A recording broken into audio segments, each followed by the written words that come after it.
चिरां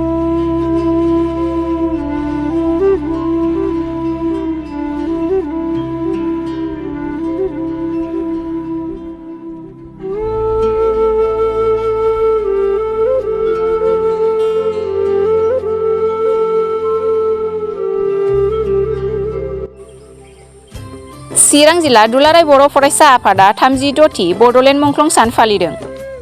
बड'फा उपेन्द्रनाथ ब्रह्मनि दैदेननायाव बड'लेण्ड सोमावसारनायाव गिबि मुंख्लं जाजेननाय सुजित नार्जारिनि थैनाय सानखौ बड'लेण्ड मुंख्लं सान फालिबोनाय बादिनो दिनैबो चिरां जिल्ला दुलाराय बर' फरायसा आफादा बेंटल जुनियर फरायसालिमायाव 36थि मुंख्लं सानखौ फालिनानै आफादनि फिरफिला बिरहोना गिबि मुंख्लं सुजित नार्जारिनि सावगारि आरो मुंख्लं खाम्फायाव बिबार बावना मान बावो।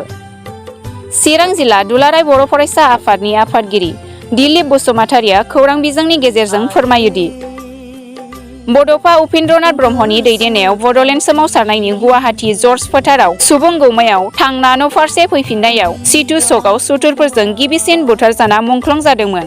बर'नि बिफा उपेन्द्रनाथ ब्रह्म बिथांनि जि बर' माहारिया सिनायथिनि थाखाय रैखाथिनि थाखाय आरो जोंनि आलादा रायजो बड'लेण्ड डिमान्डखौ लानानै जि सोमावसारदोंमोन आरो बे सोमावसारनाया गिबि खेबनि थाखाय जोंनि पलिटिकेल राजखान्थि मोनथायनि थाखाय बड'फानि गोख्रों दैदेननायजों गुवाहाटीयाव थानाय जर्ज फिल्डआव दिनैनि दिनाव सुबुं गौमा जादोंमोन आरो बे सुबुं गौमायाव सारा आसामनि रायजो राजाफ्रा खना खनलानिफ्राय फरायसा फोरोंगिरि समाज रायजो राजा इन्टेलेक्सुयेल दैदेनगिरि बयबो बाहागो लाहैदों। थांखिया बेनोल' जोंनि राव हारिमुखौ लानानै जोंनि सिनायथि आरो जोंनि रैखाथिनि थाखाय बर' हारिया आलादायै उदाङै रायजो जानो थाखाय आलादा रायजो बिनानै सोमावसारदोंमोन आरो बेवहाय जोंनि गिबि बड'लेण्ड मुंख्लं सुजित नार्जारि बिथाङाबो बाहागो लाहैदोंमोन।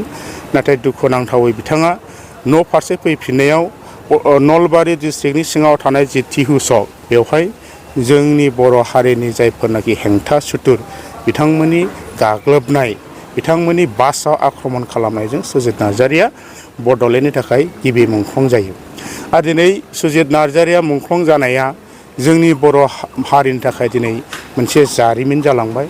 बिथाङा बर' हारिखौ मोजां मोननो थाखाय बर'नि राव थुनलाइखौ बर'नि रैखाथिनि थाखाय खामानि मावनो थाखाय बिथांनि जि मोनसे सुप्रिम सेक्रिफाइस बियो जोंखौ दिनै थुलुंगा होलांदों। बेनिखायनो बिथांनि मावनाय बिथांनि जि मोनसे सेक्रिफाइस बेखौ जों दिनै बर' सुबुङा गोथाङै थानानै जों बावनो हानाय नङा। बे बाथ्राखौ जों दिनै रायजो राजानि गेजेराव मेसेज होनो हादों आरो बिथांमोना जोंनि बर' हारिनि इयुननि थाखाय जोंनि मोनसे लिगेसि आरो जोंनि फुंखा जानानै थागोन आरो बिथांमोननि सानस्रि सान्थौखौ लानानै बर' माहारिया इयुनाव जोंनि रैखाथिनि थाखाय सिनायथिनि थाखाय आरो थामोन थानो थाखाय जों गोख्रोङै खामानि मावनांगोन। बर' माहारिनि गासैबो सेक्सननि सुबुंफोर जों बिथांमोनखौ खावलायदों। गोबां बर' हारिखौ जों नाख्रेबजादोंमोन, सुसिजादोंमोन, नासयजादोंमोन। दा बेनिफ्राय उदां मोननो थाखाय जि मोनसे सोमावसारबाय आलादा रायजोनि मुङै, नाथाय बे सिमाङा दिनैबो मोगथाङाव जाफुङाखै। अबस्से जोङो 100% जोंनि लुबैनायखौ बा डिमान्डखौ मोनाखैब्लाबो बिनि सेर सेर दिनै बर' माहारिया जोंनि गोबां जोहोलाव जोहोलावजो मुंख्लंफोरनि थैनि बेसेनजों बिथांमोननि बावसोमनायजों दिनै जोङो मोनसेनि उनाव मोनसे जों गोदान मोनसे स्टेप बा जांख्लाखौ जों दिनै गाखोनो हादों।